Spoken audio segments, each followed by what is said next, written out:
बिस्मिल्लाहिर्रहमानिर्रहीम। आज डेट है 19 दिसंबर, तो इंशाल्लाह आज हम गोल्ड का एनालिसिस करते हैं। लास्ट हमने कल एनालिसिस किया था 18 दिसंबर को। तो हमने टारगेट दिया था गोल्ड का, जो पहला टारगेट है 4350 एंड देन सेकंड टारगेट है 4370 एंड देन अल्टीमेट जो टारगेट है, अगर उससे ऊपर ब्रेकिंग आ जाती है तो हमारा 4400 होगा। ठीक है, तो गोल्ड ने अप साइड के टारगेट तो दिए, लेकिन हम जो बाइंग जोन एक्सपेक्ट कर रहे थे गोल्ड से 4285 वाला जोन के ये गोल्ड ले ले, लेकिन गोल्ड ने नहीं ले। लेकिन गोल्ड 43 वाले जोन से ही वापस चला गया, आज भी 4310 वाले जोन से। ठीक है, गोल्ड आज भी वहीं से वापस चला गया। तो आज देखते हैं गोल्ड को ये क्या कह रहा है गोल्ड। तो अभी जो है ना गोल्ड थोड़ा सा बेरिश जोन में लग रहा है। ठीक है, क्यों? क्योंकि ये है कि इसने पिछली जो डेली की लिक्विडिटी है ये ले ली है। ठीक है, लेकिन फिर इसने एक यहाँ पे मस्ती की है कि ये जो आल्ट पिछली लिक्विडिटी जो लास्ट टाइम इसने क्रिएट की थी 4375 वाली, उसको स्वीप नहीं किया। अगर उसको भी स्वीप करके ये वाली क्लोजिंग दे देता तो गोल्ड आज सारा डे बेरिश था। ठीक है, तो लेकिन इसने ऐसा नहीं किया, लेकिन जस्ट इसने अपनी पिछले डे की लिक्विडिटी स्वीप की है एंड देन जो है ना इनसाइड क्लोजिंग दी है। ठीक है, जिसकी वजह से गोल्ड स्टिल बेरिश मोड में तो एंटर हो गया। ठीक है, लेकिन एक स्ट्रॉन्ग बेरिश मोड तब एंटर होता है जब ये हमें ये वाली लिक्विडिटी भी स्वीप दे देता है, लेकिन गोल्ड ने हमें इसकी लिक्विडिटी स्वीप नहीं दी। ठीक है, और जो है उससे पहले ही जो है वो वापसी आ गया। ठीक है, अगर ये हमें इसकी लिक्विडिटी स्वीप दे देता तो हमें बहुत अच्छा गोल्ड का बेरिश जो है वो ट्रेड मिलती। ठीक है, सेल की ट्रेड मिलती, लेकिन इसने जो है इसके स्वीप नहीं किया, जस्ट उसके जो है ना रिजेक्शन ब्लॉक से ही वापसी इसने कर लिया। ठीक है, तो बेरिश जोन में तो ये एंटर हो चुका है, लेकिन स्ट्रॉन्ग बेरिशनेस उस तरीके से नहीं आई जिस तरीके से आनी चाहिए थी, कि अगर ये इसको फुल लिक्विडिटी स्वीप करके इनसाइड क्लोजिंग देता। ठीक है, तो स्टिल जो है इसने अपने पिछले डे की लिक्विडिटी तो स्वीप करके इनसाइड क्लोजिंग दे दिया। ठीक है, और गोल्ड का जो इसने ब्रेकआउट दिया हुआ है वो ये वाला जोन का ब्रेकआउट दिया हुआ है। ठीक है, ये जोन है 4245 से लेकर 4270 तक का जोन है। ठीक है, इस जोन का इसने ब्रेकआउट दिया हुआ है। ठीक है, और जो है हम स्टिल इसमें दोबारा से चैनल लगाएंगे, चैनल का देखते हैं चैनल का ब्रेकआउट हुआ या क्या हुआ, चैनल किस स्पॉट पे आ रहा है कि नहीं आ रहा। ठीक है, दैन फिर हम इसके बाद इसके एंट्रीज़ के लिए कोई ऑर्डर ब्लॉक और कोई एफ वगैरह देखते हैं। ठीक है, तो स्टिल जो है गोल्ड अपने इस चैनल के बीच में ही है। ठीक है, किसी भी साइड का ब्रेकआउट नहीं दिया, ना इसने ऊपर वाली साइड का ब्रेकआउट दिया है, ना इसने नीचे वाली साइड का ब्रेकआउट दिया। ठीक है, तो स्टिल ये चैनल में ही है। ठीक है, तो अब इसकी एंट्रीज़ के लिए हमें पास एक ये गैप पड़ा हुआ है। ठीक है, इस कैंडल के नीचे विक नहीं है, तो हमारे पास एक ये गैप पड़ा हुआ है छोटा सा। ठीक है, हम कल एक्सपेक्ट कर रहे थे कि यहाँ से ये इसको कवर कर लेता, तो देन हम 4295 से इसकी एंट्री एक्सपेक्ट कर रहे थे इसी बेस पे। ये गैप पड़ा हुआ है, इस कैंडल की विक नहीं है, तो ये गैप है, मार्केट आएगी इस गैप को फिल करेगी। ठीक है, तो होपफुली आज ये इस गैप को ले ले।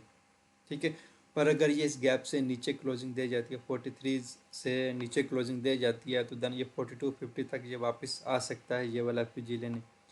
ठीक है, तो मैं अब इसको एज एन एफ लूँगा, सपोर्ट एंड रेजिस्टेंस के तौर पे नहीं लूँगा। ये एक एफ मेरा पड़ा हुआ है। ठीक है, तो मार्केट जो है इस एफ को लेने आ सकती है। ठीक है, अगर 43 से नीचे जो है वो मुझे क्लोजिंग दे देती है। ठीक है, अगर 43 से नीचे क्लोजिंग दे देती है तो मैं एक्सपेक्ट करूँगा कि मार्केट आएगी इस जोन से, देन जो है ना मार्केट यहाँ से बुलिशनेस एक्सपेक्ट करेगी और फिर यहाँ से एक वेव के तौर पे ऊपर जाएगी। ठीक है, ये हमारा एस आर इंटरचेंज भी है।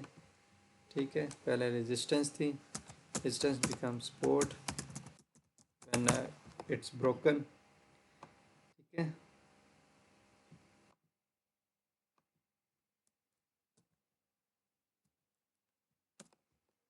ये हमारा आर एस इंटरचेंज भी है, हमारे पास ये एफ भी है।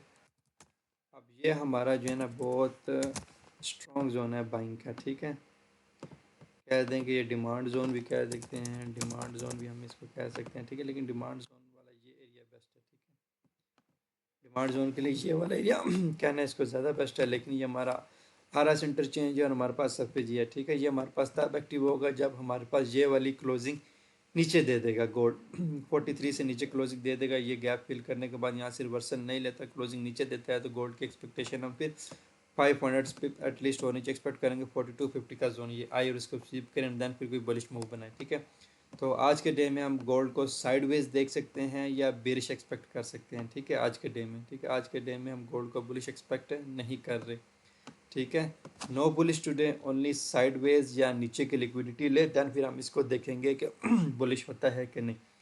फिलहाल हम इसको बुलिश नहीं देख रहे, हम इसको देखेंगे साइडवेज या ये 43 जो गैप है इसकी लिक्विडिटी स्वीप करके वापसी ऊपर है, वापसी ऊपर आएगा तो देन हम इसमें बुलिशनेस एक्सपेक्ट करेंगे। अगर ये 43 से नीचे ही क्लोजिंग दे देता है तो देन हम इसमें बुलिशनेस एक्सपेक्ट नहीं करेंगे, फिर हम इसको टारगेट एक्सपेक्ट करेंगे कि ये वाला फिजी टारगेट जोन ये टैप करे, ठीक है।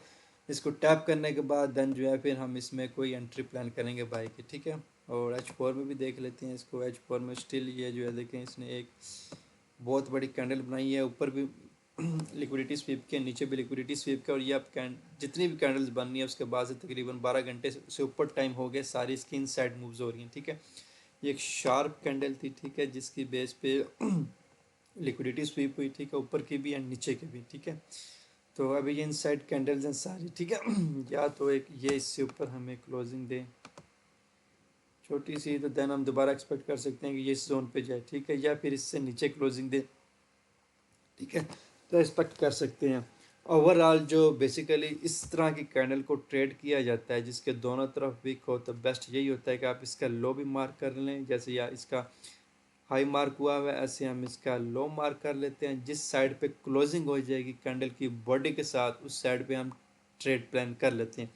इसलिए मैं बता रहा हूँ कि अगर हमें 4300 से नीचे क्लोजिंग आ गई, ठीक है, तो देन हम गोल्ड को एक्सपेक्ट करेंगे 4250 जोन तक ये आए, ठीक है। अगर हमें ये इससे ऊपर अगर लेट्स से कि ये सुपर हाई क्लोजिंग दे देता है तो गोल्ड का फिर ऑल टाइम जो टारगेट है न्यू हाई की तरफ गोल्ड का जाना मस्ट हो जाएगा, ठीक है, फिक्स हो जाएगा, कंफर्म हो जाएगा।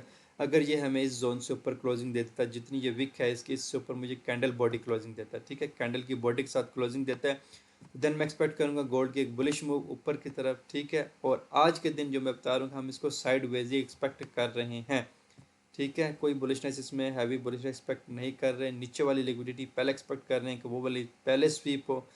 इस ऑर्डर ब्लॉक से हम एक ट्रेड को प्लान कर सकते हैं। अगर ये वाला ऑर्डर ब्लॉक हमें स्वीप करके ऊपर की तरफ कोई एंट्री देता है, यहाँ से भी हम छोटी मोटी एंट्री प्लान कर सकते हैं। टारगेट हम ये लेंगे, यहाँ का जो ब्रेकआउट हुआ होगा पहला टारगेट हम ये लेंगे, ठीक है। अगर यहाँ से ब्रेकआउट हो जाता है टारगेट के बाद तो देन फिर हम सेकंड टारगेट जो है वो ऊपर की तरफ देख सकेंगे। ये वाली रेजिस्टेंस हम फिर मार्क कर लेते हैं। ये तब हमारे लिए काम आएगी जब हम इस ऑर्डर ब्लॉक से मूवमेंट पकड़ते हैं, ट्रेड पकड़ते हैं। पहला टारगेट जो है हम इसको ले सकते हैं 4310 को या 4305 वाले जोन को, ठीक है। यहाँ से अगर हम स्टील कैंडल पिन बार की तरह ऊपर क्लोजिंग को मिलती है तो देन हम टारगेट ले सकते हैं 4340 का, ठीक है।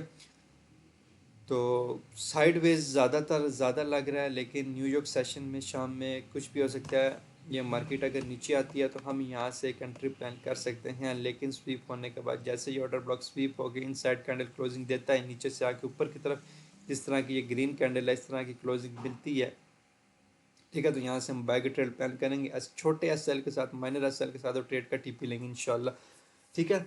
तो SL आपने लाजमी यूज़ करने हैं। जिस तरह गोल्ड की एक बड़ी बड़ी मूव आ जाती हैं तो बड़ी मूव से अकाउंट वाश होने से बेहतर है छोटा SL लेकिन मार्केट से पहले साइड पे हो जाए, ठीक है। तो जल्दी नहीं करनी, ट्रेड का वेट करना है आपने, लाजमी ट्रेड का वेट करना है। गोल्ड लाजमी ट्रेड दे देगा, अगर नहीं देता तो कोई बात नहीं, मंडे को देख लेंगे, लेकिन साइड वेज में नहीं घुसना, फंस जाएंगे आप, ठीक है। किसी भी साइड पे ये ब्रेकआउट देगा उस साइड पे ये निकल जाएगा, ठीक है। तो साइड वेज से बेहतर है कि आप साइड वेज वाली एरिया क्लियर होने दें। नीचे आता है तो इस ऑर्डर ब्लॉक से देख लें, ठीक है। कोई स्वीप होता है तो एंट्री प्लान करें, नहीं स्वीप होता तो ना प्लान करें, ठीक है। और इस पर हमारे पास ट्रेंड लाइन की भी जो सपोर्ट आ रही है और ये जो चैनल की भी सपोर्ट आ रही है, ठीक है। इस वजह से हम इस पर दो कॉन्फिडेंस जोन आ गए, ऑर्डर ब्लॉक प्लस जो है चैनल की सपोर्ट आ रही है, यहाँ से हम एंट्री प्लान कर सकते हैं। उससे पहले इस जोन में नहीं फंसना हमने किसी सूरत पे, ठीक है। तो यहाँ से प्लान करेंगे या फिर यहाँ से प्लान करेंगे, ठीक है। तो टारगेट जो है इंशाल्लाह हम बुलिश ही करेंगे, लेकिन आज के दिन में हम साइडवेज हैं और थोड़े से बेरिश हैं, ठीक है। बेरिश है और साइडवेज है। बुलिश तब होंगे जब हमारे पास ये जोन पे टैप होगा, ठीक है, या फिर इस जोन पे टैप होकर स्विप करेगा, ठीक है। तो इस वीडियो में गोल्ड के लिए इतना ही था। तब नेक्स्ट वीडियो में इंशाल्लाह फिर हाजिर होंगे। तब तक के लिए इजाज़त दीजिए। अल्लाह हाफिज़।